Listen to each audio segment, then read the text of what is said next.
ማንቸስተር ዩናይትድ ትናንትና እንግዲህ በኤሮፓ ሊግ በግማሽ ፍጻሜ የመጀመሪያ ጨዋታ ቢልባውን በሜዳው 3-0 በማሸነፍ ወደ ፍጻሜ ለማለፍ እንግዲህ ያረጋገጠ ይመስላል። ያው ምንም የቀሪ ጨዋታ ቢኖርም ግን ትናንት ሩበን አሞሪም ባላቸው ተጫዋቾች እንግዲህ ውጤቱን ለማስጠበቅ ያደርጉት ሂደት በጣም እጅግ የሚያስደንቅ ነው። እኔ አሞሪም ከመጣ ጀምሮ እስካሁን ድረስ በሳቸው እምነት አለኝ። በአሞሪም ትልቅ እምነት አለኝ።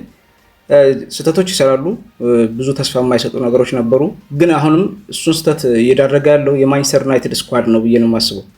እንግዲህ ከፈርጉሰን መልቀቅ በኋላ ሲንከባለል የመጣ ችግር ሩበን አሞሪም በአንዴ ይቀርፋል ብዬ አላስብም። በዩናይትድ ቤት ምንም የተሻለ አሰልጣኝ ብትሆንም ማንቸስተር ቤት ውስጥ ተከምሮ የነበረ ነው ለአመታት ሲንከባለል የመጣ ችግር ሩበን አሞሪም በዚህ በ4 ወር ውስጥ እና በ5 ወር ውስጥ ይቀርፋል ብዬ አላስብም እና አሁን ግን ልጆቹን ባላቸው አቅም ወደ እነሱም ተጠግቶ የሆነ ሊሰራ ያሰበው ነገር በጣም ተመችቶኛል።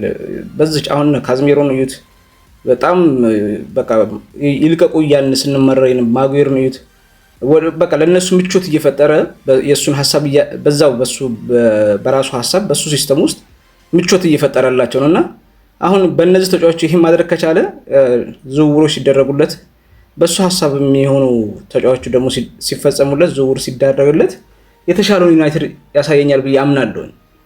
እኔም መጀመሪያ እንዲመጣ አልፈልግም ነበር። በዛ አመት ውስጥ ክረምቱ ካለቀ አሁን ቫን ኒስተልሮይ ይዞት እንደነበረ ቴን ሃግ ከተሰናበተ በኋላ ክረምቱ ላይ ነበር ሊመጣ የሚገባው ብዬ ነው የማስበው። ምክንያቱም ዝውውሮች ይፈጸሙ። ቴን ሃግን ለምን እንዳቆዩት ኢኖስ ትልቅ ጥያቄ ይነሳበታል። በዛ ቴን ሃግን ማቆየት አልነበረባቸውም። ካቆዩት ያ ሁላ ዝውውር አደረጉለት። ለምንስ ቆየ? ከዛ በኋላ ለመባረር በቂ ነበር። ባለፈው ያችን ኤፍኤ ካፕ ስለበላ ብቻ ማቆየት አልነበረባቸውምና አሁን ደግሞ መሀል ላይ የውድድር አመቱ መሀል ላይ አሞሪምን ማምጣት እኔ ልክ ነው ብዬ አላስብም። ክረምቱ ላይ ነበረ ይሄ ጨርሶ መጠበቅ የነበረብን። ግን አሁንም እኔ እንደ ፕሪሲዝን ነው ማየው። አሁን ለዛ ነው ብዙ ጣትም አልቀሰርበት።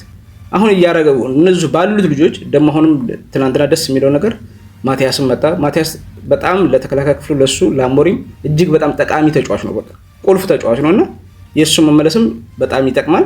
በዛ ላይ የውድድር አመቱ ላይ ጥሩ እንቅስቃሴ ከቴን ሃግ በተለይ ከቴን ሃግ ስንብት በኋላ ራሱን በቃ እያሳየ ያለ ኮከብ ሆኖ እየታየ ያለው አማድ ከጉዳት መመለሱ አሁን በኤሮፓ ሊጉ ዋንጫው ላይ እንግዲህ ትልቅ ድርሻ ይወጣሉ። እነሱ መመለስ ለማንቸስተር ውጤት ይረዳል ብዬ አስባለሁና አሞሪም እነ ካዝሜሮ ኡጋርቴን እዩት። በቃ ወደ ልጆቹ ሐሳብ እየመጣ ነው። አሁን የሱን ሐሳብ እንኳን ሙሉ ለሙሉ ባይረዱም ለማድረግ እየሞከሩ ነው። እንግዲህ ታውቃላችሁ ካዝሜሮ በጣም በቃ ትናንትና እንደውም ሲናገር ቶቢ ኮይርን አስቀድም ነበር እሱን አስቀምጬ ብሎ ነበርና አሁን ግን ትልቅ ተነሳሽነት እያሳየ ነውና በውጤቱም አሁን በትናንትናው በተመዘገበው ውጤት መዘናጋት እንደሌለባቸው ነው ከጨዋታ በኋላ የተናገረው። ማስታወስ ያለብን የ20 ደቂቃ በፊት እስከ 20 ደቂቃ የነበረውን የጨዋታ ሁኔታ ነው መረዳት ያለብን። እነሱ 11 ሆነን በጣም ከብዶን ነበርና ያንን ነው ማየት ያለብንና ይሄ የሚያዘናጋን አይደለም። በብሬንትፎርድ ጋር የምናደርገው ጨዋታም ጥንቃቄ አድርገን እንጫወታለን። እኔም አሁን ብሬንትፎርድ ላይ ብዙ አስፈላጊ ስላልሆነ ልጆቹን አሁን አማድን ማቲያስን ያው ለፊትነሱ እነሱን ሊጠቀም ይችላል እንጂ እነ ቡርኖ ምናምን ማረፍ አለባቸው። ወሳኙ ነገር ፕሪሚየር ሊጉ ስላለቀ ወሳኙ ነገር ያ ነውና እዛ ላይ ነው ትኩረት ማድረግ አለባቸው ብዬ የማስበው። ትናንትና ከእረፍት በኋላ ጎል መጨመር ይችል ነበር ማንቸስተር። እኔ አሁን በጣም ትናንት የተመቸኝ አሞሪም ኮንትሮል ይሄ ጌም ማኔጅመንት ማድረግ ጀመረ። እስከዛሬ ባለፈው ታስታውሱ እንደሆነ ሊዮን በቀይ ከወጣበት በኋላ ነው ማንቸስተርን ገልብጦት የነበረው። ያ ምንድነው እነሱ አብረው ከሊዮን ጋር አብረው ሲያብዱ ነበር። ትናንትና ግን ያልተፈለገም ጨዋታውን ኮንትሮል አድርጉት። እንደውም አይታችሁ እንደሆነ ጨዋታው በሙሉ በዲያጎናል ነበር፣ ኳስ ወደ ኋላ ሲመለስ ነበር፣ ኮንትሮል ሲያደርጉት ነበርና አብረው ማመድ አልፈለጉ። ውጤቱን አስጠብቀው በሜዳቸው ደግሞ ያለ ጫና መጫወት ነው የፈለጉ። እኔ ብዙ የማንቸስተር ተጫዋቾች ተከላካዮች ምናምን ኳስ ይዙ እጨነቅ ነበር። ከተጋጣሚ ተጫዋቾች በላይ የማንቸስተር ተጫዋቾች ነው የሚያሰጉ። ሊንድሎፍ ሲሳሳት ነበር፣ ዶርጉ ሲሳሳት ነበር።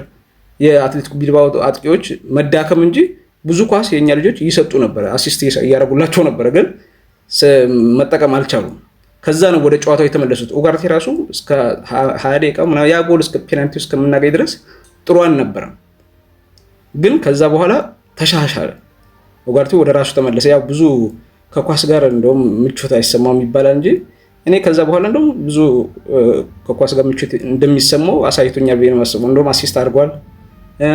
ይሄን 3-4 ጨዋታ ላይ በጣም ከጎል ጋር ትናንትና 2 አሲስት አለውና በተለይ ካዝሜሮ ጋር ሲሆን ሜዳው አይሰፋም፣ ይጠባዋል፣ በጣም አሪፍ ይሆናል። በተለይ ኳስ የሚችሉ ተጫዋቾች አሁን ከፊት ዝውውሮች ከተደረጉለት ነፃነት ስለሚያገኝ ብቻውን አይሆንም። ጫናም አሁን ያልተሰራ ቡድን ውስጥ ነው የመጣው። ብዙ እሱ ላይ ጣት ለመከሰር በጣም ይከብዳልና ወደፊት የማንቸስተር እንግዲህ በዚህ ስኳድ ብቻ ይቀጥላል ብዬ አላስብም። ስኳድ እንግዲህ ጥሩ ዝውውሮች ከፈጸሙለት ሩበን አሞሪም ለነ ኡጋርቴ እንግዲህ የተሻለውን ፐርፎርማንስ እናያለን ብዬ አስባለሁ። ገና ነው አሁን ኡጋርቴን ለመለቀጥ ገና ነው። እነ ሌኔሮ አሉ፣ በጉዳት ላይም ሊቻም አለ እና ሩበን አሞሪም አሁን እስካሁን ባለው በዚህ ስኳድ ይሄን ካሳየኝ የተሻለውን ዩናይትድ ደግሞ በክረምቱ ጥሩ ዝውውር ተደርጎለት አሪፍ ፕሪሲዝን አድርጎ የተሻለውን ዩናይትድ ያሳየናል ብዬ ነው የማስበው። ትናንትና ግን ጌሙን ማኔጅመንት ያደረገበት ሁኔታ በጣም የሚገርም ነው። ያው ካፒቴን ነው ቡርኖ። ሁሌም ማንቸስተር እንደዚህ መጥፎ ሲዝን እያሳለፈ እንኳን እሱ በቃ ኮከብ መሆኑን አያውቁም። ሁሌ የተሻለውን ፐርፎርማንስ ነው የሚያሳይ፣ ለማንቸስተር ያለውን ነገር ይሰጣል። እኔ አንዳንዴ ይገርመኛል ይሄ በነ ፈርጉሰን ዘመን እንኳን ያን ወርቃማው ዘመን ላይ ቢኖር እንኳን ቋሚ ይሆናል ብዬ ነው የማስበው። የካሪንግተን ልጅ ነው የሚመስለው፣ ለማንቸስተር ያለውን ነገር በሙሉ ይሰጣልና ትናንትናም ራሱ ሲናገር ነበር እነ ሩበን አሞሪም እዛ ኮቺንግ ስታፉ በሙሉ እረፍ ምናምን ይሉኛል አለ። እኔ ስሞት ደርሳለሁ አሁን መጫወት ነው የምፈልገው ብሎ ተናግሯልና ደግሞ ከጉዳትም አናጣውም፣ እሱ በጉዳት ምክንያት ምናምን አናጣውም። ይሄ ደግሞ ትልቅ እፎይታ ነው። ያው እሱ ሁሌም እናወድሳለን። ትናንት ግን ከሞላ ጎደል በጣም ጥሩ ነበሩ። አሁን እንግዲህ የብሬንትፎርድ ጨዋታ ያው ልጆቹን ለማየት ካልሆነ በቀር ለማንቸስተር ምንም የሚጠቅም ነገር የለም። እንግዲህ ትናንትናው ደስታ አሁንም ድረስ የዩናይትድ ደጋፊዎች አብሯቸዋለሁ ብዬ አስባለሁኝ። ብዙ ጥሩ ጎኖች ነበሩት የትናንትናው ጨዋታ። እንግዲህ የትናንትናው ጨዋታ በተመለከተ ይሄን አልኩኝ እኔ። እስቲ እናንተ ደግሞ በጨዋታው የተሰማችሁን ኮመንት ላይ አስቀምጡ። ይህን ዩቲዩብ ቻናል ደግሞ ሰብስክራይብ፣ ሼር፣ ላይክ በማድረግ ለወዳጅ ዘመዶቻችሁ አድርሳችሁ አሳድጉ ትላችኋለሁ። በጣም አመሰግናለሁ። ቴንኪዩ